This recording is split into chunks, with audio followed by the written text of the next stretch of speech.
documentário Perspectiva Inclusiva por meio de histórias reais é fruto do projeto de extensão Canal Inclusivo Promovendo a Inclusão pela Informação, desenvolvido na Universidade Federal de Itajubá.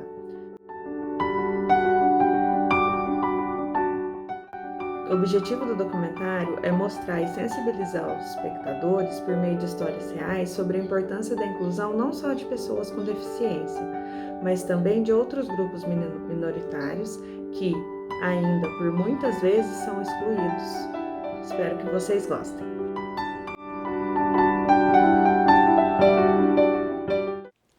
Camila, se apresenta pra gente.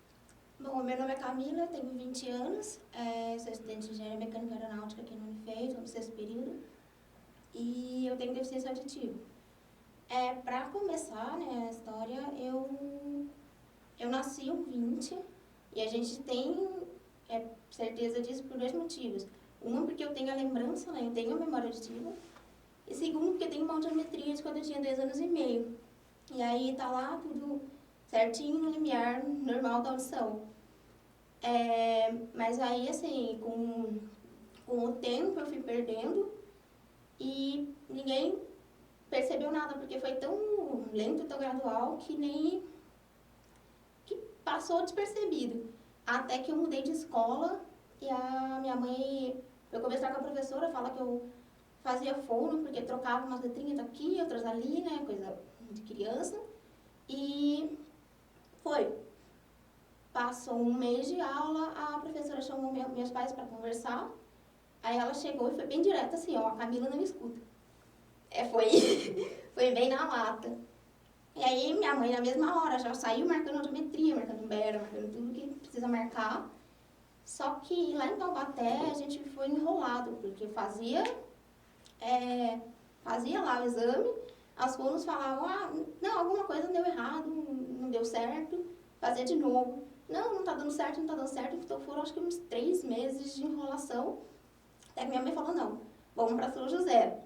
E aí em São José, a fono, né, que fez a audiometria, ela falou, não, tem sim uma perda, mas aí agora a gente vai fazer alguns testes para ver se ela vai querer usar o aparelho ou não.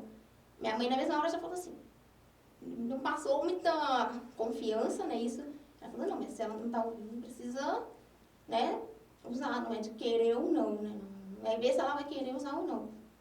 E no meio dessa história toda, minha avó chegou a passar mal, foi pro pronto-socorro e encontrou a prima dela.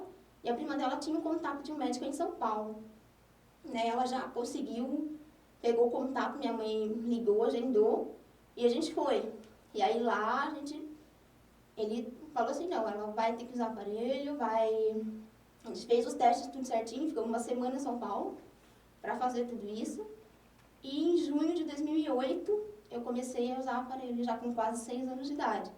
E entre a minha mãe descobrir que eu tinha perda auditiva, ela já começou a ficar de olho na minha irmã. A minha irmã é mais nova, né, 4 anos mais nova, pra ver também se não tinha alguma coisa. E aí o teste principal era começar a falar com a mão na frente da boca, e a minha irmã não tinha nem 10 anos de idade, ia lá e tirava. Então, lá vai minha mãe de novo, correr com a minha irmã, tudo, e aí minha irmã também tem perda auditiva. E ela também começou a usar aparelho nesse mesmo ano.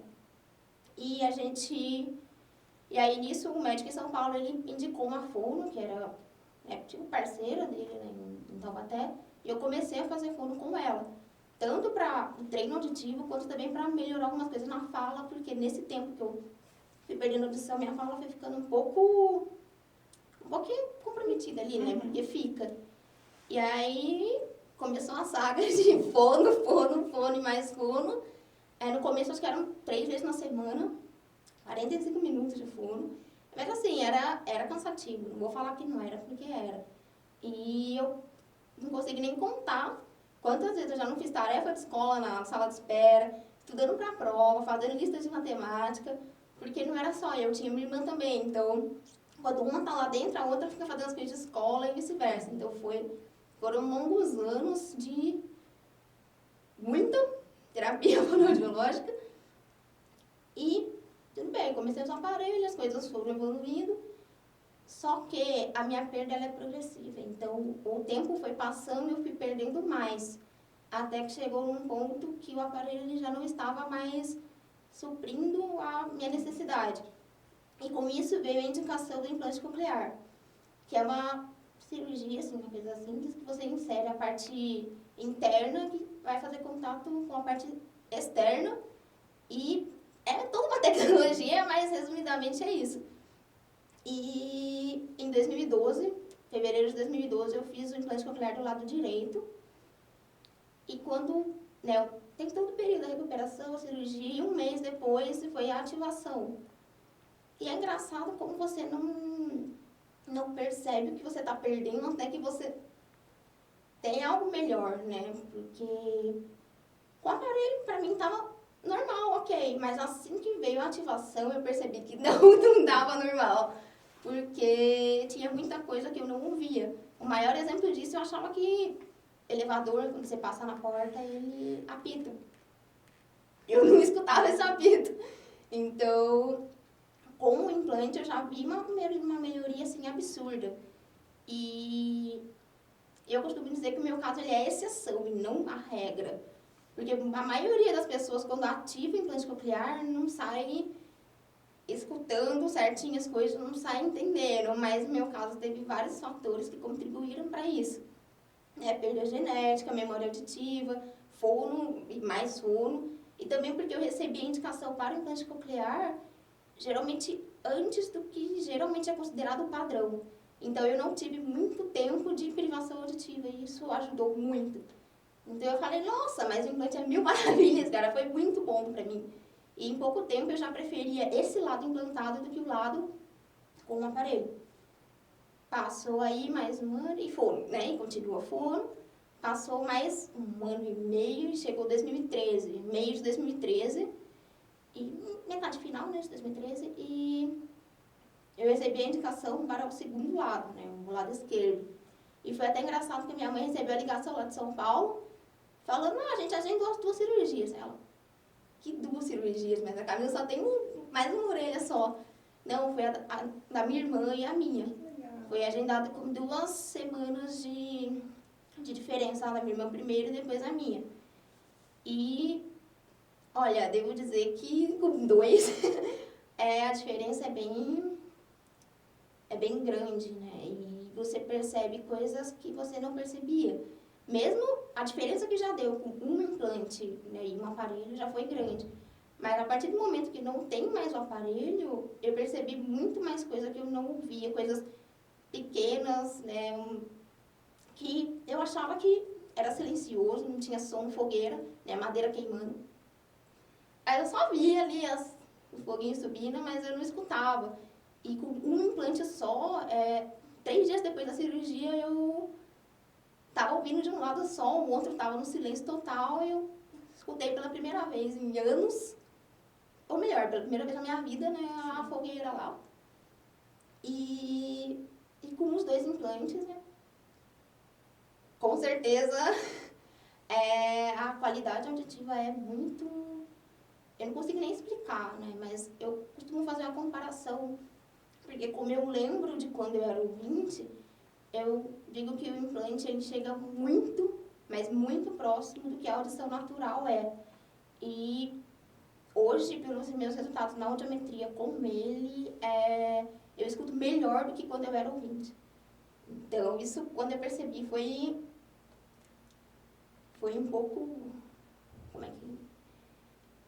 foi um pouco desconcertante, né? Tipo, nossa, tô ouvindo melhor agora do que antes. Uhum. E é verdade, foi fono atrás de fono, muito... É cansativo, mas vale a pena. E aí, eu, depois de 10 anos de fono, eu tive alta em 2018.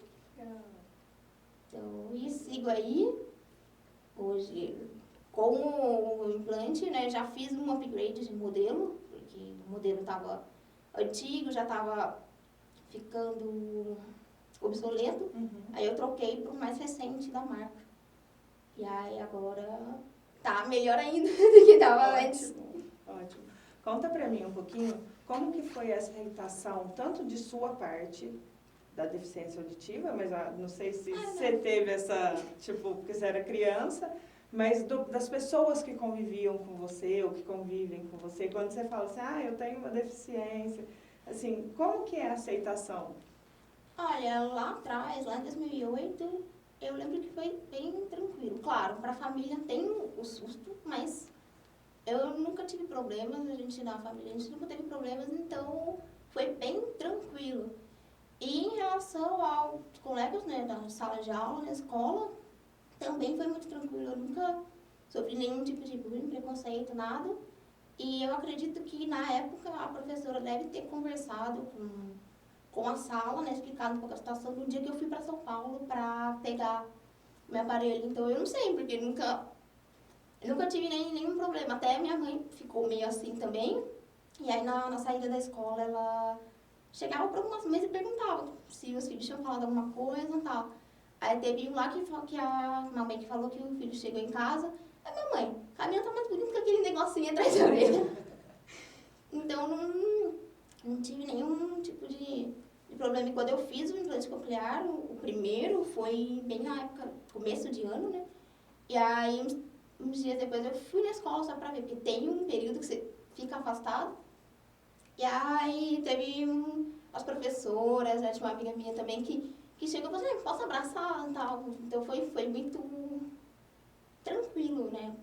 Não tive muitos problemas também no escoteiro, eu sou escoteira também, não tive nenhum tipo de problema também, foi bem tranquilo e eu digo que eu tenho muita sorte por causa disso. Não é todo mundo que consegue ter essa tranquilidade toda, né? A realidade bem tranquila. Então, eu agradeço muito por ter tido essa sorte. Que legal. E você considera que no ambiente acadêmico você tem alguma limitação ou alguma dificuldade que precisam ser superadas? Então, na escola, aqui na faculdade também, pra mim, o que eu preciso mais é ter certeza que eu tô ouvindo direito o que o professor tá falando. Então, eu nunca tive muito o que, como é que diz? Não tinha muito o que fizesse, era eu estar prestando atenção, sentado na frente, longe de porta e janela, que é a recomendação por conta do barulho.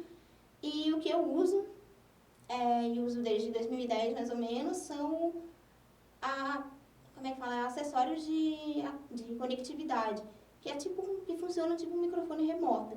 Eu já usei o sistema FM, já usei o sistema Roger e atualmente eu uso o AudioLink, que é esse aparelhinho aqui, pequenininho, é só ligar, apertar o microfone e ele capta o som do ambiente que o professor está falando. E esse em específico eu consigo tirar o ruído ambiente.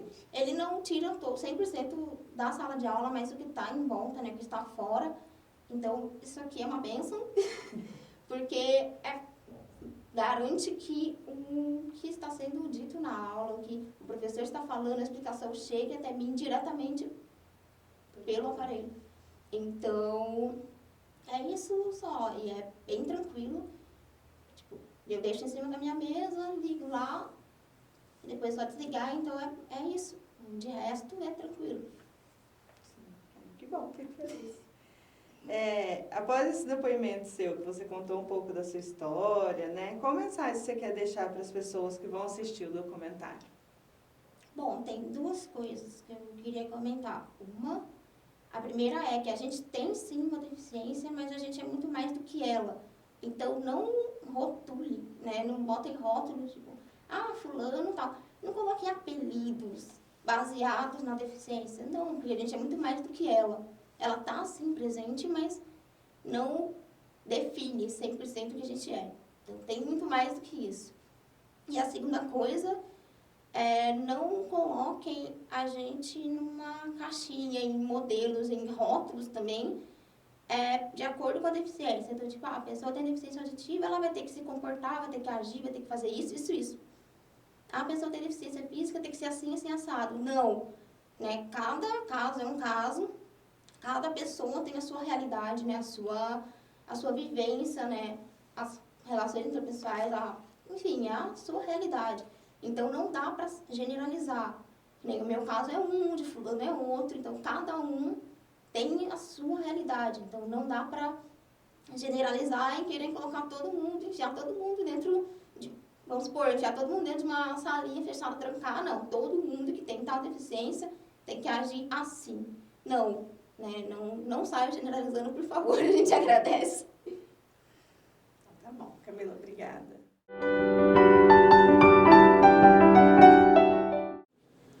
Éder, se apresenta pra gente, por favor.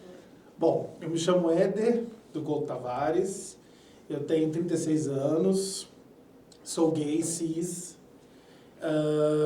eu estou na universidade desde 2013, então aí tem um percurso de mais ou menos uns quase 10 anos de universidade. E sou formado em Química, né? Tenho doutorado em Química Orgânica, trabalho lá no IFQ, no Instituto de Física e Química, e também hoje, atualmente, também sou estudante de psicanálise. Legal. E nosso ponto de partida, a gente quer saber onde a sua história começa. Bom, eu acho assim que toda criança sabe quando ela é gay. Na verdade, eu acho que, inclusive, ela sabe da pior maneira possível. Quando ela está no colégio, ela sofre bullying, eu sofri muito bullying. Então, você vê piadas de familiares, de amigos. Então, você acaba que você descobre desse jeito enviesado, vamos assim dizer. Mas eu só me permiti, né, viver completamente a minha história quando eu vim para cá. Na verdade, chega a ser até um pouco clichê essa questão da sexualidade, porque muitos LGBT só conseguem alcançar esse patamar, né, de liberdade quando eles conseguem, por exemplo, a sua liberdade econômica, né, de você não depender mais dos pais ou de algum familiar. Então, quando eu vim para cá, eu já era empregado, já tinha todas as minhas condições de me manter, eu me permiti viver toda a minha sexualidade. Então, acabou que na verdade, foi um momento, eu entrei aqui com 27 anos, então dos 27 aos 29 foi um momento assim, muito assim, intenso na minha vida. Primeiro que tinha questão profissional, então eu deixava de ser um estudante e passava a ser um professor, e ao mesmo tempo eu estava vivendo toda a minha sexualidade. Então acabava que a gente acaba vivendo muita coisa assim, você acaba vivendo muitas experiências, deixa algumas pessoas entrarem nas suas vidas, acaba deixando outras pessoas opinarem um pouco mais, acaba que você fica até que meio um pouco perdido. E eu tenho o privilégio de poder fazer análise, e acho que durante a minha análise eu fui respondendo algumas perguntas, fui vivenciando outras, e isso me ajudou bastante no início. Então, mas assim, eu posso dizer que com 27 anos que eu pude assumir as rédeas, por exemplo, dessa questão que tange a sexualidade. Em qual momento da sua vida começou o processo de aceitação da sua pessoa, tanto por parte das pessoas que viviam ou que vivem com você, quanto das pessoas que convivem com você hoje? Eu acho que o processo de aceitação, ele é um processo muito individual. Eu falo que eu vou estar descrevendo a minha experiência aqui, mas cada um tem a sua própria experiência, cada um tem seu timing, né? E a verdadeira saída de armário é para você mesmo. Então, é quando você se aceita por completo, né? Mas assim, cada pessoa tem a sua dificuldade, porque às vezes a pessoa ela vive num ambiente que não é muito favorável, então a pessoa às vezes tem medo, né? Eu sou privilegiado porque eu sou funcionário público, então se eu sofresse algum caso de homofobia, por exemplo, era muito mais fácil de eu lidar. Mas, por exemplo, eu conheço relatos de alunos que temem muito assumir essa sexualidade porque em empresas privadas, por exemplo, muitas empresas não têm ainda um setor responsável por essa questão e sofrem medo, morrem de medo de sofrer algum tipo de retaliação, né? Mas a aceitação, eu acho assim, desde criança você sabe que você é, mas ao mesmo tempo você vai tendo, você sabe, mas ao mesmo tempo o entorno diz para você que aquilo é errado. Então você vive num eterno conflito, né? Do tipo, eu gosto de determinado objeto sexual, né? No caso, eu me relaciono afetiva e sexualmente com outros homens, mas ao mesmo tempo tem aquela questão da sociedade da família, de falar que aquilo é errado, ou de falar, antigamente era muito mais forte, hoje em dia não é tanto, né? Que é a questão, você tinha na televisão, por exemplo, os gays eram tratados sempre jocosamente, né?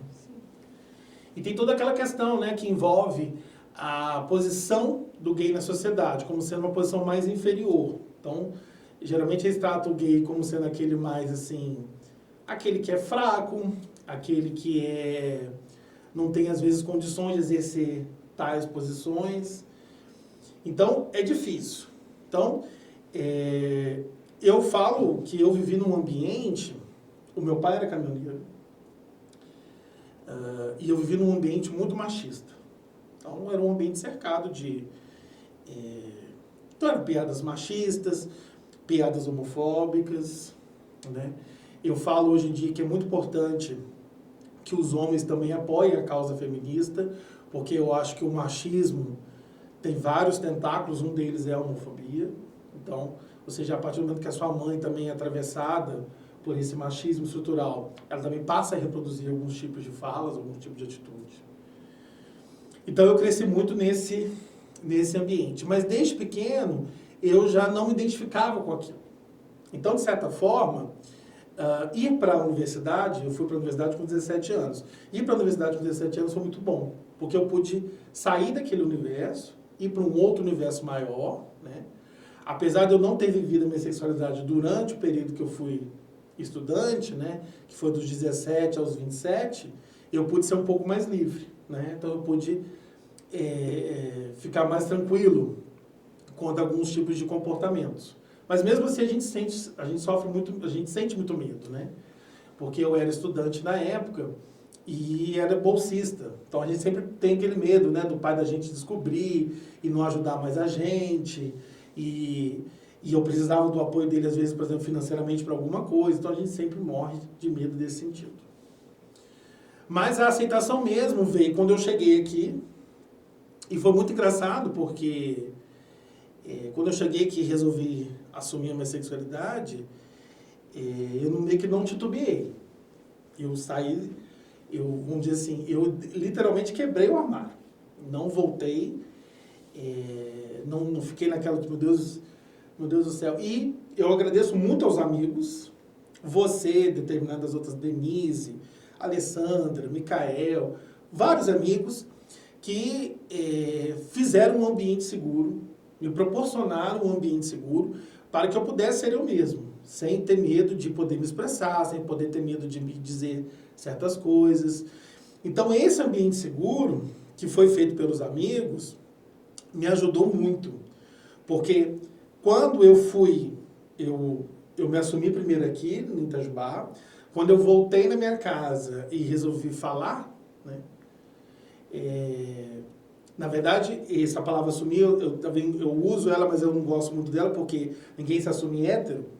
Mas quando eu passei a me identificar realmente com a minha sexualidade, fui para Resende para poder falar com a minha mãe, eu já estava muito mais confiante, porque eu tinha o suporte dos amigos aqui.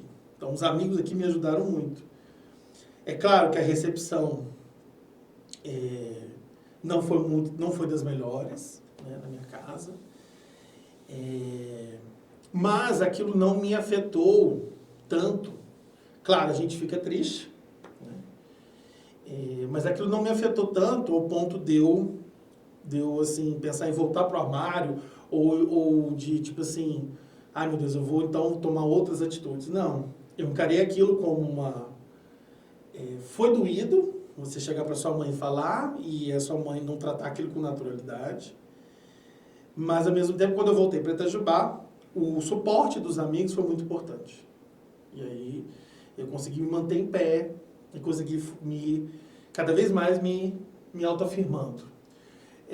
Engraçado que algumas pessoas que eu julgava assim, que se eu contasse, recuariam, não aconteceu, mas por outro lado também eu perdi amigos, né? Amigos antigos, que quando eu fui falar, a pessoa simplesmente recuou. E é muito engraçado isso, porque quando às vezes você fala assim, olha, fulano, eu sou gay. Aí a pessoa fala assim pra você, mas eu já sabia que você era. Aí você, às vezes dá vontade de falar assim, amigo, você já sabia que eu era, e por que você não me contou? Por que você não me ajudou? Porque a gente sempre fica aquela prisão mental, né? De saber o seguinte, meu Deus, se eu vou contar aqui, o que vai acontecer? Será que eles vão se afastar? Será que eles vão ter algum tipo de atitude? Por isso é muito importante a gente ter essa conscientização sobre essa temática e a gente está sempre se policiando sobre determinadas falas ou determinadas atitudes. Porque às vezes você tem uma pessoa ao seu entorno que às vezes se identifica, né? Seja ela lésbica, gay, trans, bissexual, e às vezes alguma fala sua que você tem ou alguma atitude inibe a pessoa. Então é importantíssimo que a gente também tenha esse tipo de comportamento. Então, os alunos me receberam muito bem. Então, por exemplo, os meus alunos de C, eu tinha 3 alunos de C na época, quando eu contei para eles, eles tiveram a mesma reação, a gente já sabia. Mas foi super tranquilo, né? Porque tem uma questão também que eu acho que, não sei se é por conta da cidade, pode ser que seja também, né? Porque, assim, muitos homens que... Porque existe relação de amizade entre homem e homem. Apesar de muitas pessoas falarem que o machismo, né, atravessa esse tipo de relação. Então, por exemplo, às vezes a gente ficava com muito medo, eu ficava com muito medo, às vezes, de falar para um amigo que eu era, e ele, por exemplo, parar de andar comigo porque ficaria com medo, por exemplo, da sociedade julgar ele, sabe? Do tipo assim, olha, ele anda com ele, então ele deve ser também. Então tem tudo isso, né? Mas aqui na universidade, os meus alunos, os meus amigos mais próximos, me deram um ambiente seguro para que eu pudesse ter liberdade de ser eu mesmo. Já sofri homofobia aqui dentro da universidade? Já sofri. Né? Comentários do tipo, o Éder não consegue carregar aquela mesa, porque o Éder ou seja, aquela questão de associar o gay com o feminino e o feminino com o frágil, sabe? Então, já ouvi comentários desse tipo, já fui chamado de viado no telefone, eu fiz uma associação, uma funcionária, eu era coordenador, uma funcionária, eu liguei para uma determinada funcionária e ela foi soletrar o e-mail do professor, ela falou, V de viado, e gargalhou no telefone. Mas, eu acho que a partir do momento que você vai se fortalecendo, e os amigos fazem muito parte disso, esses ataques, por exemplo, esse tipo de homofobia, você sente, mas ao mesmo tempo aquilo não te derruba. Eu acho que é muito importante. Mas eu também tenho total consciência que muitas pessoas não têm isso, né? Principalmente dentro de casa. Né? Então, eu acho que isso é um ponto a ser discutido. Mas a minha aceitação, a minha jornada começa quando eu entrei aqui. E aí, hoje, com 36 anos, eu tenho... Né, hoje eu sou muito mais seguro de mim. É claro que a gente tem sempre algumas questões para poder sempre discutir, alguma coisa lá da infância, alguma coisa do tipo. Mas hoje eu sou muito mais seguro, muito mais, assim, liberto de mim mesmo. Qual o maior conflito ou uma carga negativa enfrentado por você após a sua aceitação durante a sua vida? Nossa, essa parte é difícil. É uma parte difícil porque existe uma diferença entre tolerar e aceitar. Existe uma diferença entre aquele olhar que não censura, mas aquele abraço que acolhe. E a homofobia, ela é muito... Às vezes ela é escancarada, né? A gente vê aí pessoas apanhando na rua, nunca foi meu caso. Mas às vezes ela é um pouco mais velada. Bom, acho que o aspecto negativo que eu mais tive que lidar, eu acho que a primeira vez que eu falo isso para uma câmera, e eu acho que vai ser para mais pessoas, eu acho que foi quando eu contei lá na minha família. Porque é muito difícil, né? Primeiro, que os pais de um LGBT, acho que a primeira coisa que a gente tem que deixar claro é: você não fez nada de errado. Eu acho que os pais do LGBT, todo pai do LGBT sente isso. E ao mesmo tempo, é difícil para o pai do LGBT porque é o seguinte: você tem que ser pai 2 vezes. Primeiro você tem que acolher o filho, né? E você vai ouvir piadas homofóbicas na sociedade, você vai ter que lembrar para as pessoas da sociedade que você tem um filho. E vai ter que ir contra aquilo. Só que o mais difícil, que foi para mim, foi porque a gente cresce ouvindo que o amor de mãe para filha é incondicional. Mas quando a gente chega para a mãe da gente e fala que é, e ao mesmo tempo a mãe não te aceita, ela bota um condicionante, aquilo é muito ruim. Né? Quando você vê que a sua mãe ou o pai, né? Eu falo mãe porque quando eu fui ir lá em casa para poder me reafirmar, né?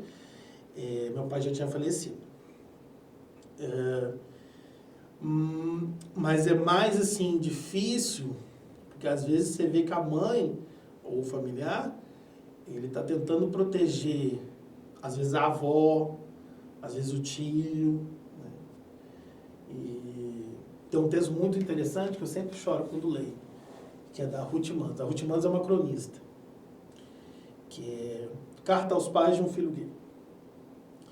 E é um texto muito bonito, porque ela fala o seguinte, ela começa o texto falando que quando ela terminou o namoro dela, ela tinha uma cama para poder chorar junto com os pais.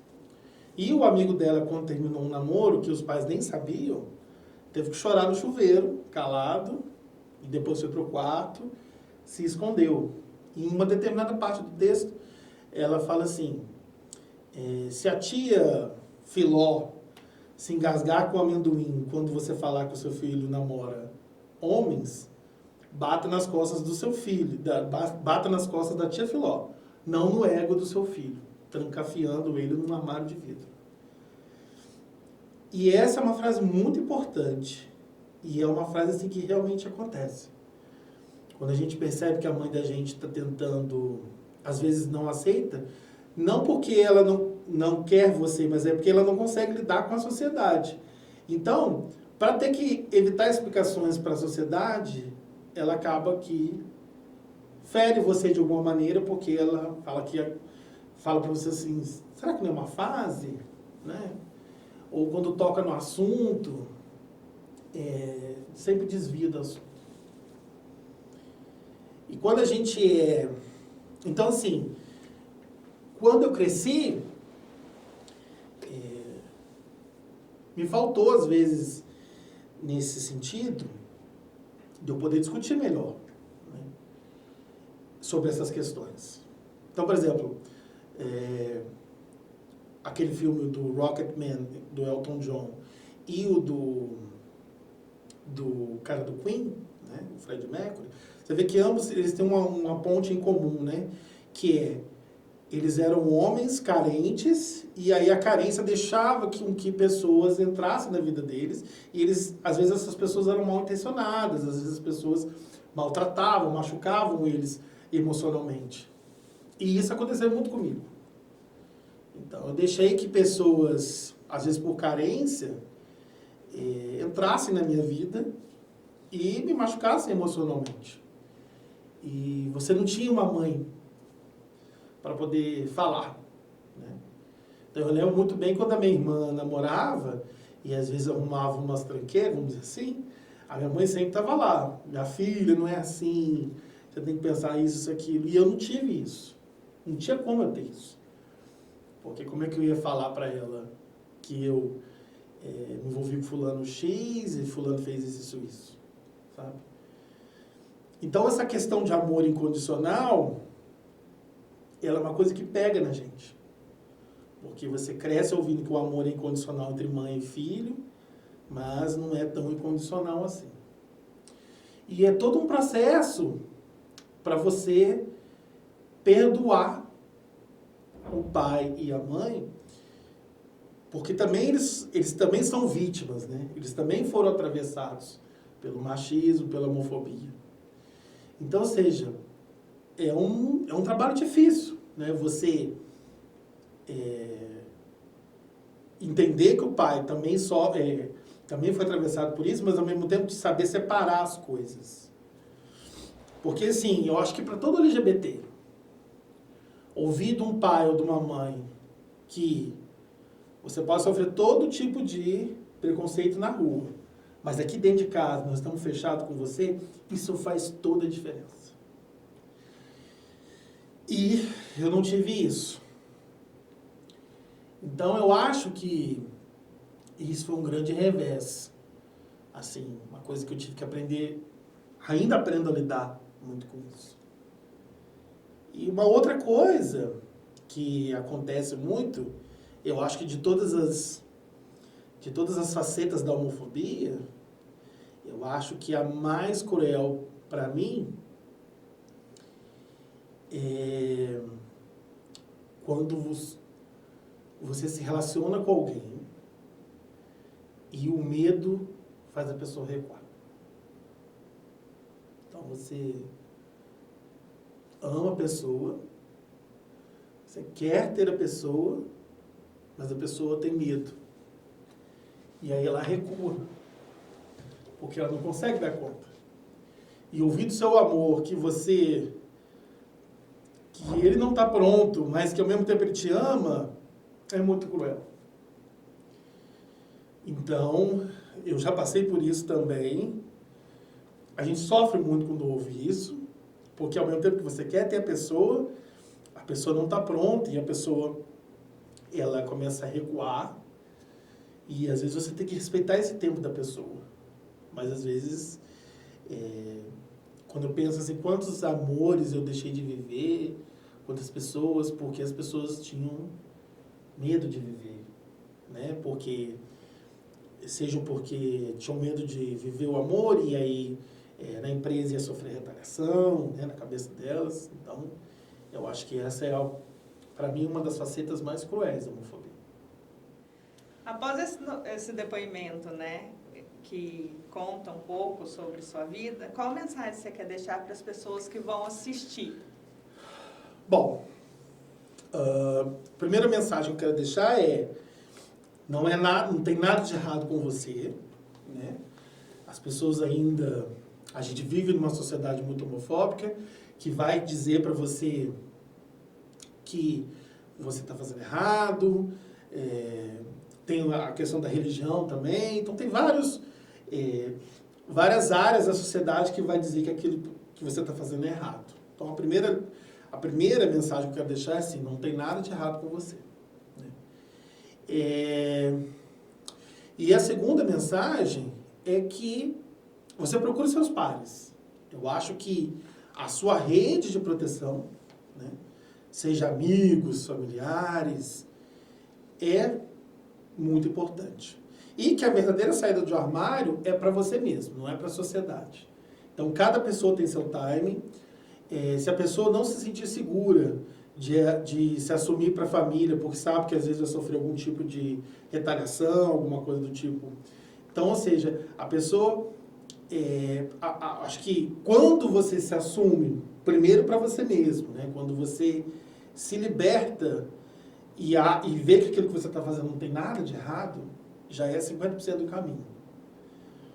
E quando você acredita nisso, que você é o que é mesmo, não tem nada de errado, eu acho que você vai ver que você vai gastar muito mais energia em outras coisas, né? Então, eu acho que a grande mensagem é isso, que é, você não tem nada de errado com você e sempre procurar apoio dos amigos, para você se sentir seguro. Criar um ambiente seguro para que você também possa se manifestar ou ser você mesmo 100%. Isso vai fazer toda a diferença para você.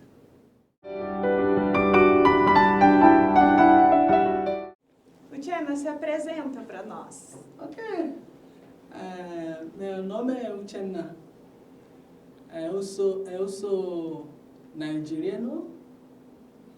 Eu tenho 34 anos. Eu tenho uma família, esposa, 2 filhos,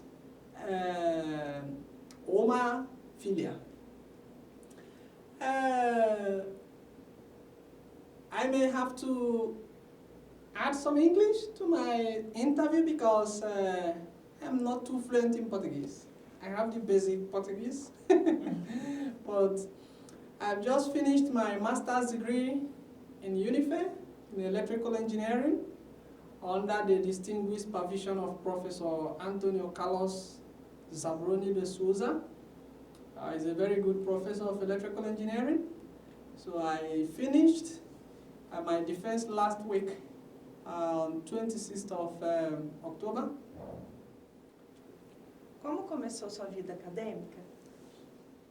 It has been a very good experience being in UNIFE because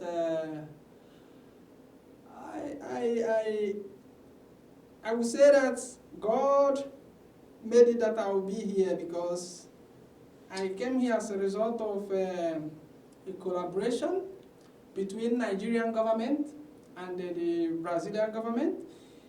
Initially, the collaboration was between the Federal University of Viçosa Sim.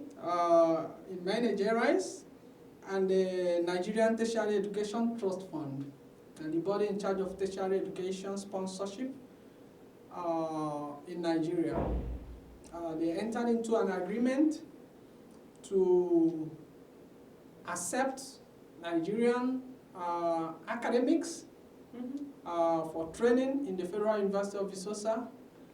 And initially in 2020 we started a program. I was enrolled in Viçosa, UFV, enrolled as a master's degree in physics. But because I am also a teacher in one of Nigerian federal polytechnics, where I teach electrical engineering. So I told them, I made a complaint that I cannot continue to study physics because I have a background in electrical engineering. And they said that currently that Federal University of Viçosa does not have a postgraduate school for electrical engineering. So that's the only thing they can do is to give me a website of Brazilian universities. I can communicate them and see whether I can get accepted in one of the universities. So I started writing Brazilian universities, federal universities. When I searched for my course, I think the best was UNIFE in electrical engineering. So I contacted Professor Thales via email. Thales, very wonderful international election personnel. He replied my mail and asked me that he would want to know how I was admitted at Federal University of Viçosa, that they would want to be part of this arrangement. I replied and eventually gave him the contact of Professor Vladimir, who is in charge of DRI in Viçosa. So they started talking, and before I know it, I was given an offer to do a master's here. That's how I got to UNIFE. And by doing that, my colleagues now saw that it was possible to get another university apart from Viçosa. So 2 other persons got admission with me here. They followed me to this place. One has arrived, one is still on his way coming. So it has been a very good experience. Like I said, I did some Portuguese course here. In addition to my main area of specialization, which is electrical engineering, Portuguese course has actually helped me to communicate basically, but I will tell you that, but not fluently, because I still have these problems of conjugation and being able to put the verbs in their places and change their tenses as well as I could do in English language. But it's not a problem because my professors were very wonderful people. They were so versatile that they could teach in English. I met up to 8 professors or thereabouts in the Department of Electrical Engineering. The chief among them, Professor Zambroni, Professor Bonato, Professor Paul Ribeiro, Professor Hobson Pais, Professor Enio, and Professor Hobson Gozanti, and Professor Hodneri. Yeah, these guys went extra miles to teach me in English. It was very wonderful, and I'm very happy because currently I have a published journal in one of the Q1 journals in electrical engineering, and I have another one partially accepted for publication. Entirely, I have 3 publications to be completely published in Elsevier journal. So it's a good achievement for me. I'm happy being in UNIFE. So, como foi sua vinda ao Brasil? So I will also say that Brazil is a very good place to be. Very friendly set of people to be with because you move on the street and you are confused with what you want to do. A Brazilian will go extra mile to give you attention and explain to you what you want to understand. Even when there is a communication problem. This transducer, a Brazilian will wait, oh, let me use my transducer. They will wait and accept and attend to you. Very wonderful people. Very wonderful people. Because I know that in some countries, you may not have that attention. Somebody may just think that you want to disturb him and wave you away. But Brazilians are not that way. They are very good people. So I will also conclude by saying that if I have a problem here, it is just a problem of language. If not, I will look for a way of working in Brazil. Because they are very organized, their social system very organized. When you go to the supermarket, you have queue in the bank, everything is organized and you don't have any problems. You don't get molested by people anywhere. So very, very organized system. And the school system is also very good because I learned certain things from them. Because basically in Nigeria, some methods of assessment that are based on exams, here the professors give you extra hand to try what you can do. Like the papers I published were as a result of the methodologies of the professors. If they were not using that method, maybe they were just say, okay, write the exam, let us mark. You finish reading and writing and you don't know anything. But before you publish a paper, the paper goes through peer review mechanisms. And these peer review mechanisms help to give you more insight in what you are doing because these reviewers are very good experts in their areas. So this is a very good method I have observed here that if I have my way in the Nigerian education system, I will say, okay, no more the examination type. Qual sua visão ou sugestão para integrar os estrangeiros na universidade? Take the students through mentoring and coaching so that they can establish confidence and do certain things in their way and become confident. Unlike, write your exams, we mark and they give you some grade at the end of the day. Because I have been writing exams. But I have seen the difference. The difference is very clear. Thank you. Após esse depoimento que conta um pouco sobre sua vida, qual mensagem você quer deixar para as pessoas que vão assistir o documentário? Thank you very much. I wouldn't know if you would want more explanations on any particular thing. As for my academic life, like I said, first I will tell you that I came from a background of teachers. My father was a teacher, my mother is still a teacher, and I am a teacher in the Federal Polytechnic. So I have all my life been a teacher. So the other way around, I have gone through the primary school, secondary school. I went to a technical school where they do diploma in engineering, first diploma called national diploma. I did the second diploma called higher national diploma. And then I did a Bachelor of Engineering degree in the university before I now came here to do a Master of Science degree in Electrical Engineering. So I still hope to do my PhD any moment from now. So that's my plan. So, and like I said, this is a very good school to be.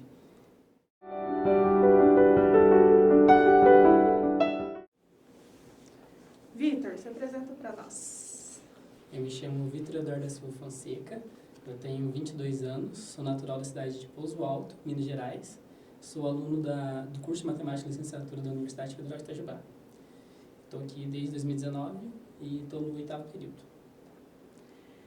Vitor, conta pra gente aonde que começa a sua história. Minha história começa no interior de Minas Gerais, né? Eu nasci na cidade de Virgínia, porém eu fui criado em Pouso Alto, no bairro Ribeirão, da cidade de Pouso Alto.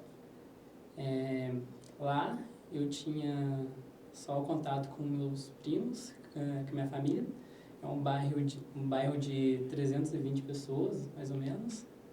Então eu fui criado muito afastado da cidade, só com as pessoas que eu conhecia, da minha família praticamente. Tinha poucos amigos lá. A maioria tudo lá é família praticamente.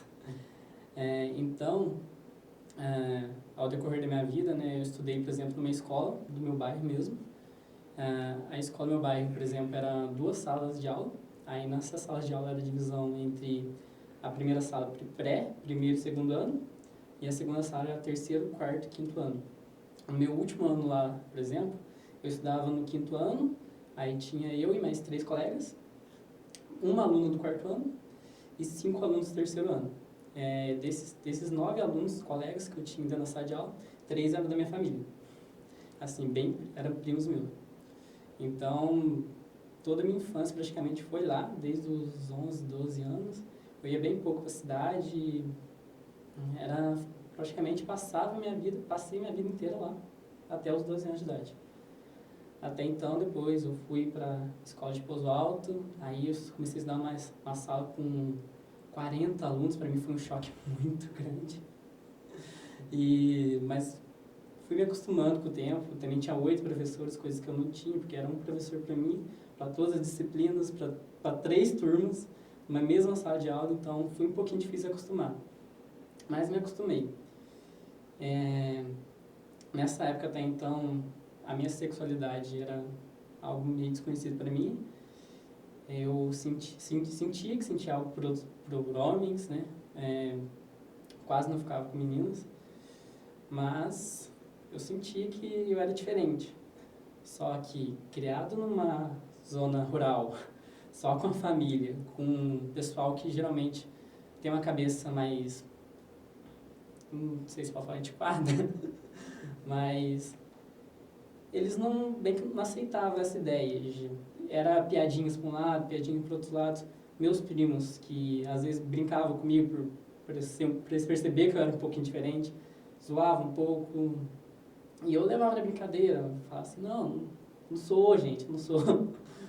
Mas, assim, com o tempo, né, eu fui depois lá na Escofer, que era a escola de Pouso Alto, eu fiquei com alguns meninos e tudo mais, mas, tipo, eu senti que eu não gostava daquilo. Aí, até então, meus 16 anos, eu fiquei com o meu primeiro menino. Eu tinha 16 e ele tinha 22 anos. Então, nesse momento eu falei, ah, tá, eu sou gay. E tá, o que significa? O que eu faço agora? Como que eu conto para meus amigos, como que eu conto para minha família? Como será que eles vão reagir? Será que eu sou isso mesmo? Será que isso é errado? Porque naquela época, até então, pra mim, era novidade. Eu falei assim, gente, tá, será que é certo isso? Será que eu vou pro inferno? Porque isso vem na cabeça da gente. E pra mim, no começo foi muito difícil. Eu pegava, às vezes pensava assim, às vezes não conseguia dormir direito, batia aquela crise de ansiedade, às vezes no meio da noite. A gente ficava, meu Deus, eu não posso ser isso, eu não posso ser assim. Muita gente naquela época ainda falava opção sexual, né? Como se eu pudesse escolher a minha sexualidade. Não, é orientação sexual. E eu não escolhi ser assim, eu nasci assim. Aí até eu perceber isso também foi uma longa caminhada. Mas com o tempo eu consegui me aceitar do jeito que eu era. Fui contando com meus amigos aos poucos, primeiro contei com uma amiga, aí depois contei com minha prima, aí depois contei para outros amigos, aí por aí foi. Mas até então só alguns amigos meus sabiam. Eu lembro até hoje da primeira pessoa que eu consegui pegar na mão em público. Tipo assim, não em público, mas em um lugar aberto. Para mim aquilo foi muito importante. Você tá com a pessoa lá, porque eu sempre sonhava, né? Eu era um menino romântico, naquela época. Eu era romântico, eu sonhava em ter alguém pra amar. E pra mim, depois dos 16 anos que eu descobri que eu era gay, que eu aceitei, né? Fui descobrindo a minha sexualidade. Pra mim, o que eu sonhava era andar de mão dadas com a pessoa em lugar público. Tipo assim, pra mim, isso era o que eu queria até aquele momento. Porque eu não conseguia. Eu tinha medo das pessoas, tinha medo das pessoas descobrir, tinha medo da minha mãe descobrir, porque cidade pequena, né? A fofoca corre solta. Mas a primeira vez que eu fui na praça, lá de Pouso Alto, eu dei a mão pra pessoa e, tipo, aquilo pra mim foi um momento de falar assim, eu sou gay, eu posso ser gay, e eu sou feliz com isso. E eu gostava, né? Eu gostei daquele momento e até hoje isso me mexe muito comigo. Mas aí, como que minha família soube? Essa era a minha próxima pergunta. Como foi essa aceitação das pessoas que conviviam e que viviam com você? Que convivem com você? Então, depois de eu ter aceitado, meus amigos, os meus primos homens, que eu tenho 15 primos mais ou menos, aí acho que são 3 meninas, 4 meninos e o resto tudo homem. Aí eu tinha contado só para 2 até então, e uma prima, 2 primas, acho, e o resto todos amigos. Aí, tá, eles sabiam. Mas aí minha família, como que eu soube? No dia 28 de outubro de 2018, essa data é um pouquinho, acho que muitos vão reconhecer como resultado da eleição de 2018, do segundo turno. Eu estava um pouco mal, né? Acho que não preciso falar porquê. Mas e minha mãe entrou no quarto e viu eu chorando. E quando ela me viu chorando, ela me abraçou e falou, vai ficar tudo bem. E ela levantou. Quando ela levantou, eu ficava extremo ainda. Falei pra ela, mãe, eu sou bi. Eu não falei cara gay, falei cara bi. Eu tentei, tipo, de alguma forma amenizar isso. E falar, tipo, não, eu não gosto só de homem, eu gosto de mulher também. Mas eu falei, eu sou bi. Minha mãe olhou com uma cara pra mim de assustada. Aí meio que parece que ela entrou em pânico. E ela pegou e foi pra cozinha. Aí tava no meu quarto, né? Tava no quarto com... Ela saiu do quarto e foi pra cozinha. Nisso, ela começou a chorar muito. E eu no quarto chorando também. Não sabia o que fazer. Então eu fugi de casa. Eu saí e fui pra praça. Na praça eu encontrei com uma amiga minha. Aí eu falei pra ela que eu tinha sumido, que eu tinha contato com minha mãe. Minha mãe tinha começado a chorar. Ela me abraçou. E eu fui no bar que tinha lá. E lá também tava minha prima. Não, meu primo e minha amiga, que é a minha amiga mais antiga, que namora meu primo. Cheguei lá e falei pra eles, contei pra minha mãe. Aí eu comecei a chorar. E nisso veio a minha tia, Você tá perguntando, Vitor, o que aconteceu? Por que você tá assim? Aí eu sou gay. Eu contei pra minha mãe e ela começou a chorar. E eu fui embora. Foi uma das reações que eu não esperava. Minha tia, ela pegou, olhou pra mim e falou assim, não, mas por que ela fez isso? Ela não podia ter feito isso. Me abraçou e começou a chorar. Aí eu olhei pro lado, meu primo, meu melhor amigo chorando. Aí começou todo mundo a chorar. Chegou umas pessoas em volta. E eu só falando assim pro meu primo, me leva embora daqui, me leva pra minha cidade. Que naquela época eu estava residindo numa moradia, num apartamento lá na cidade. Então, ele me leva pra cidade que aqui eu não fico. E eles não queriam me deixar sozinho. Então eu falei, então me leva pra casa da minha irmã. Que a minha irmã, ela morava com a mãe dela, que não é a mesma mãe minha. Então, ela me levou, a gente pegou o carro e fomos pra lá. Aí no carro tava minha tia, meu primo e minha prima, que é irmã do meu primo. No meio do caminho, meu pai me alcança. Ele tava de moto, ele alcança a gente e pede pra parar. Aí minha tia falou assim, vai ficar tudo bem, filho, calma, a gente vai resolver isso. Aí meu pai falou, Du, desce do carro, vamos conversar. Aí eu desci do carro. E uma das reações que eu não esperava era que meu pai pegou, me abraçou e disse assim, eu te amo, eu não gostei de ter descoberto dessa maneira, mas gostar eu não gostei, mas eu te amo e nada que você falar ou fizer vai mudar isso. E eu comecei a chorar, meu primo começou a chorar, minha tia começou a chorar, minha prima começou a chorar. Aí eu fui nisso. Aí meu pai pedindo pra me voltar pra minha casa, pra conversar com minha mãe tava chorando muito. Eu falei assim, eu não posso, eu não consigo agora, eu preciso ficar um pouco de tempo sozinho, eu vou lá, fico com a minha irmã e depois a gente conversa mais. Então meu primo pegou e me levou pra cidade. Aí eu fui e fiquei na casa da minha irmã.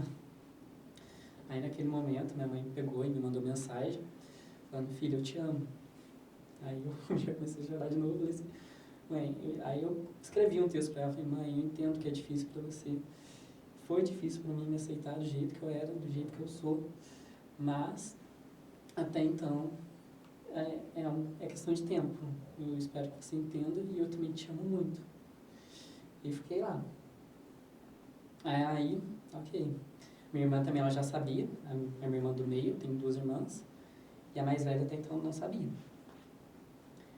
E você foi pra casa da irmã mais nova? Uhum, que morava junto com a mãe dela, só que a mãe dela não estava lá. Não estava no momento. E dormi lá. Aí, no dia seguinte, eu não fui na escola, que era, acho que era domingo, depois na segunda eu não fui na escola, mas fui lá na escola conversar com meus amigos. Aí eu falei assim, gente, contei tudo mais, aí eu falei assim, agora foi. Mas você feliz, né? Uhum. Parece que um peso sai da gente. É um peso que a gente, das costas, que a gente carrega durante a vida toda da gente. Porque até então a gente interpreta um personagem, a gente quer agradar os outros, a gente não está vivendo como a gente é. Isso pra mim foi muito importante, porque aí agora eu posso falar assim, agora como que vai ser o Vitor? Agora eu posso ser eu. Esse momento é muito importante pra mim. Esse momento foi muito importante pra mim. E eu tinha 18 anos na época, quando eu me assumi. E falei assim, tá, é agora que eu vou descobrir como eu sou, como eu ajo, sem querer agradar alguém, sem esconder. Então, isso pra mim foi importante. Aí a gente comecei a contar com os amigos, aí todo mundo que perguntava, falei assim, sou mesmo. Com muito orgulho. É isso mesmo, pride. Mas então, foi. Só que, desde aquele momento, eu fui pra casa da minha irmã, né, e fiquei na cidade. Meu pai e minha mãe estavam na roça. Descobri que a minha prima tinha ido lá, uma das minhas primas tinha ido lá e tinha conversado com a minha mãe. Tentado acalmar ela, explicar a situação, falar que tudo bem ser assim, ele não vai mudar, ele só gosta de homens. Mas eu só fui ver eles na terça-feira, 2 dias depois. A minha mãe agiu como se fosse normal, nada tivesse acontecido. Não falou sobre o assunto, não retomou. Agora o meu pai, que também foi uma... Quando eu encontrei o meu pai, ele mal falava comigo. Por ele que teve uma reação melhor no começo, mal falava comigo. Ele mal conseguia olhar nos meus olhos. Quando olhava pra mim, ele olhou com uma cara de decepcionado, de triste. E aquilo pra mim era uma facada no coração, até aquele momento. A minha irmã, a minha irmã do meio, que tinha conversado com a minha irmã mais velha, falou que a minha irmã mais velha tinha falado assim, vai fazer o quê? Matar? Então, até aquele momento, pra mim, estava sendo um pouquinho difícil, até eles aceitarem. Aí depois, com o tempo também, eles já foram se adaptando melhor. Mas, até hoje, a gente nunca retomou esse assunto. Teve alguns momentos que minha mãe falou assim, minha prima fez uma brincadeira, outra, minha mãe falou assim, ele curte tudo. Tipo, E você nunca levou um namorado em casa? Não, até porque eu nunca tive um. Mas só tinha falado pra minha mãe que eu tinha ficado com uns meninos e tudo mais. De meninos eu nunca comentei nada com ela, nem com meu pai. Até hoje tenho medo disso, tenho uma preocupação relacionada a isso. Mas aí, quando eu consigo arrumar um namorado, eu vejo como que eu vou fazer. O que eu vou fazer. Mas uma coisa também algo que machuca a gente, é saber da opinião das outras pessoas. Querendo ou não, a gente se espera que, eles aceitem, ok, eu sou assim, tá? Só isso, só me respeitar agora. Só que, por exemplo, minha amiga falou que tinha uma pessoa no meu bairro que falou o seguinte, nossa, que pena, ele era um menino tão bonzinho. Como se você ser gay fosse, se você fosse deixar de ser bonzinho porque você é gay. Falasse como se eu tivesse morrido praticamente, né? Então, isso pra mim também me magoava um pouco, sabe? Porque eu não mudei, gente. Eu sou a mesma pessoa, eu só gosto de homens. Isso pra mim pega um pouco ainda, sabe? Mas, até então, vamos então. Vamos indo. Vamos indo. Sim. E acho que minha família hoje já aceita mais de boa, apesar de eu não falar com eles, eles sabem. Então, acho que não é mais segredo pra ninguém, eu não escondo de ninguém. Eu tenho orgulho de ser quem eu sou. Isso é muito já importante. Tá. Uhum. E você acha que essa... Como é que eu vou explicar? Isso que você passou com a sua família foi o maior conflito após a sua aceitação? Ou você teve alguns outros conflitos ou algumas outras cargas negativas que você enfrentou por você ter se aceitado como gay? Eu acho que uma das coisas que os gays têm é que, por exemplo, a gente passa muito tempo da vida, igual eu falei assim, interpretando um personagem que a gente não é, fingindo ser uma pessoa que a gente não é. E a gente esconde as coisas das pessoas. A gente tende a isso. E um dos momentos que, pra mim, um dos conflitos que eu tenho comigo mesmo, acho, talvez, seja que eu não consigo expressar meus sentimentos muito bem. Acho que por conta de eu esconder por vários anos quem eu era, como eu era, isso me impediu de expressar, sabe, às vezes. Eu não consigo me expressar muito bem com as pessoas. Eu tenho medo de expressar algumas coisas com as pessoas e elas acharem, sei lá, que acharem ruim, não gostarem. Então, eu tenho um pouco disso em mim ainda, porque, querendo ou não, foram 18 anos tentando esconder a pessoa que eu era. E logo depois que eu me assumi, eu assumi com 18 anos, era o meu último ano no ensino médio. Então, passou, ok, esses 6 meses lá, mais ou menos 6 meses não, outubro, alguns meses, vamos fazer a conta agora. Alguns meses depois que eu me assumi, eu descobri que eu tinha passado no Enem e tinha passado aqui no Unifei. E aí eu falei assim, ok, o que eu faço agora? Para onde eu vou? E quando eu vim pra cá, eu pesquisei algumas repúblicas e me mudei pra uma. E eu escondi por 6 meses que eu era gay. Deles. Mas por medo? Por medo? Por medo. Por vergonha? Por receio, porque eu me mudei pra uma casa com 7 homens. Então, como será que eles vão reagir? Será que eles vão tratar diferente por eu ser gay? Porque até então todos eram héteros, ó. Todos eram héteros, assumidos, ok. E eu falei assim, eu não vou falar que eu sou gay. Isso porque tinha um menino, acho que eu não sei se ele chegou a comentar com os outros, mas tinha um menino da minha cidade, que morava comigo. Mas, eu até lá não assumi, não falei nada.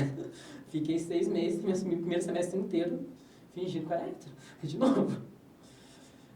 Não sei se eles acreditavam, mas eu tentava esconder deles, porque eu tinha medo, eu tinha receio. E depois, no segundo semestre, eu comecei a ficar com um menino, aqui em Itajubá, e eu falei assim, vou contar pro pessoal da minha república. E quando eu contei pra eles, eu também recebi um choque. Porque, tipo, contei pra 2 primeiros no meio de uma festa, falei assim, olha, eu tô com um cara aqui, eu tô ficando com ele. Aí eles, ok, tudo bem.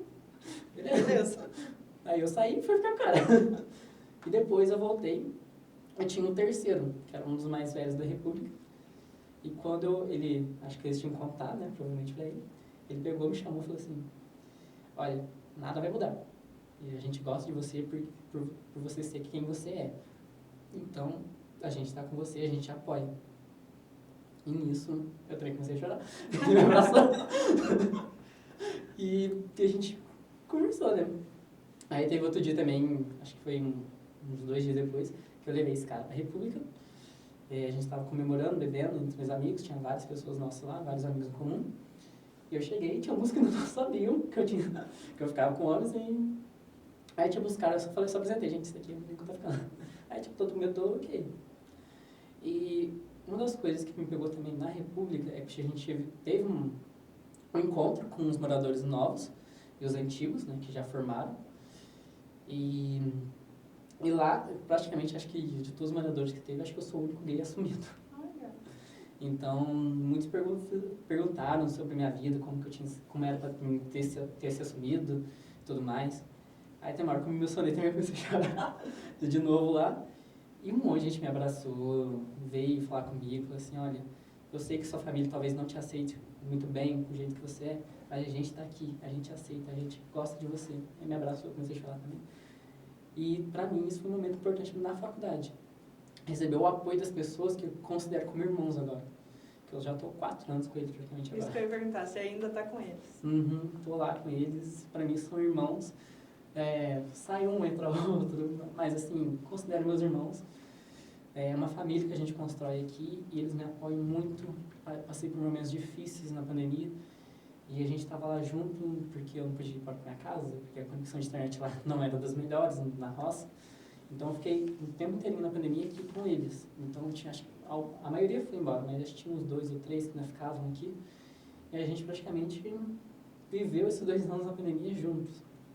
E eles me apoiaram muito, porque eram tempos difíceis, a gente estava na pandemia, eu fiquei um pouco depressivo, fiquei ansioso por causa das matérias, das disciplinas, quase tirei minha vida nesse momento, que um dia, numa discussão acalorada com muitos rapazes lá da época, eu não estava me sentindo muito bem, eu me estressei e me invoquei um pouco, fui pro meu quarto, quebrei o espelho lá e cortei meus braços. Mas eles me pegaram, me abraçaram, me apoiaram. Então aquele momento também foi muito importante para mim. E eu considerei eles para mim como se fosse uma parte da minha família. É uma rede de apoio. Eles estão lá sempre que eu preciso e eu também estou lá sempre que eles precisam. A gente já tive momentos de ansiedade, de outros falar que a pessoa começou a vomitar, passar mal, a gente teve que cuidar, a gente ficou lado a lado deles. Então a gente é uma família, a gente se ajuda, a gente reúne, um grupo de apoio, a gente se apoia. Isso para mim foi muito importante também. Mas assim, no começo é difícil. Também aceitar para as pessoas novas, tipo assim, que você vai, tipo, eu sabia como era o pessoal da minha cidade. O pessoal da minha cidade, conhecia os meninos, eu sofri muito bullying dos meninos da minha cidade. Já fui chamado de viado, bichinha, e desses nomes que todo mundo conhece. Então, isso parou muito também porque eu me assumi, depois que eu me assumi, eles pararam, aí eu falei assim, gente, Agora não tem graça mais. Né? Não, acabou a piada. Eu sou gay, então o que você me falar não vai me afetar. Mas me afetava quando eu não era assumido, então...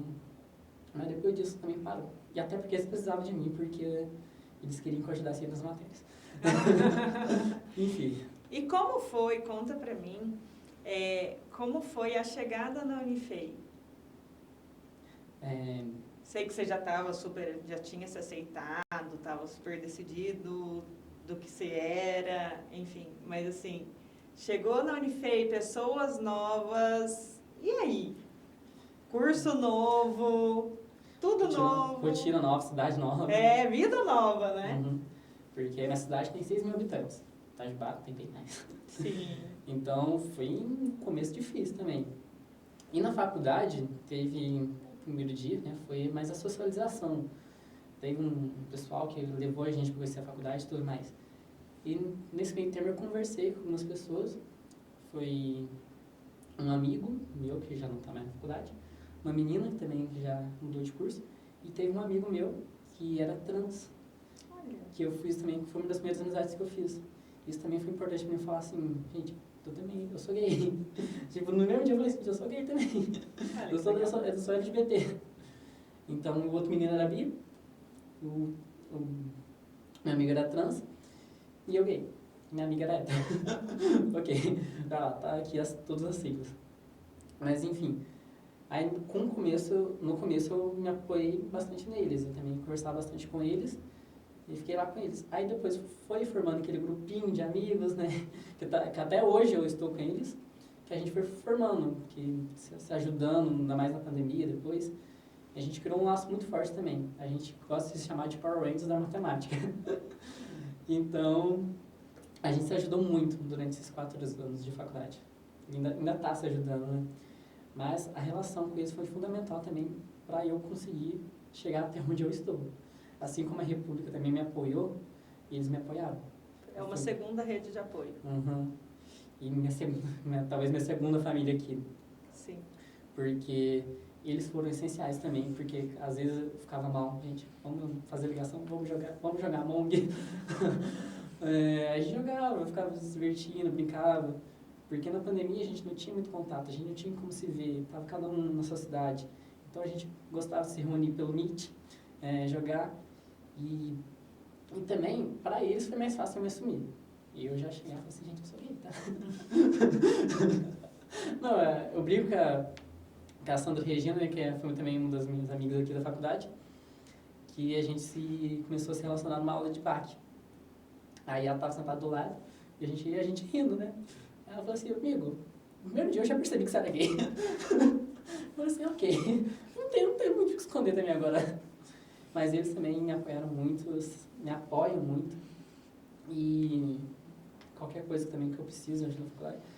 Assim, na faculdade, acho que eu não teve algum momento que eu sofri bullying ou preconceito.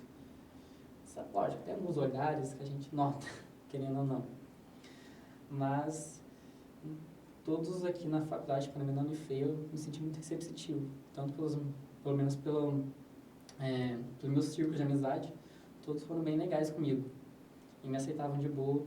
Eu lembro também num dia que eu estava fazendo uma disciplina aplicativa no segundo semestre, que a professora pediu para a gente levar algum objeto que significasse algo para a gente. Eu levei uma carteirinha de arco-íris. E falei para ela, essa carteirinha significa muito para mim, porque foi quando eu me assumi. Eu comprei ela e falei assim, agora eu posso usar ela, agora eu posso mostrar. Posso sair compartilhando, posso mostrar que eu sou gay. E eu andava com a carteirinha aqui de boa, e agora não podia pagar. Só levantava a carteirinha, levantava assim, abria a bandeira, pegava o dinheiro, tô aqui, ó. E era algo que significava para mim, porque depois de me assumir eu comprei aquilo, e aquilo tinha um significado para mim. Hoje em dia tem várias coisas. Mas aquele até então era um projeto importante, e quando eu me abri para o grupo também foi importante, que todo mundo depois me bateu palma, que eu estava me emocionando. Muito legal, muito legal. E após você contar essa história pra gente, né, contando um pouco mais sobre sua vida, sobre seus perrengues, né? Qual mensagem você quer deixar para as pessoas que vão assistir o documentário? Eu sei que no começo é difícil se aceitar, você se enxergar como você é. Eu sei que vai ter vários obstáculos no seu caminho. Eu sei que muitas vezes a família não vai te apoiar, mas talvez seus amigos te apoiem. Se apoie neles. Às vezes é difícil pra gente olhar no espelho e falar, eu sou assim. Eu entendo. Eu olhava no espelho às vezes e não me reconhecia. Não falando assim, não quero ser assim. Mas você pode ser assim. Você pode se orgulhar de quem você é. Então, levante a cabeça, olhe para frente, apoie nos seus amigos, E se sua família te apoiar também, busque o apoio deles, que são essenciais para você passar por tudo que você vai passar. Se orgulhe de quem você é, principalmente. Então, a mensagem é orgulho. Se orgulhe de quem você é, aceite quem você é. E eu tenho muito orgulho da minha vida ter cruzado com a sua, como professora e agora como amiga, né? Muito obrigada.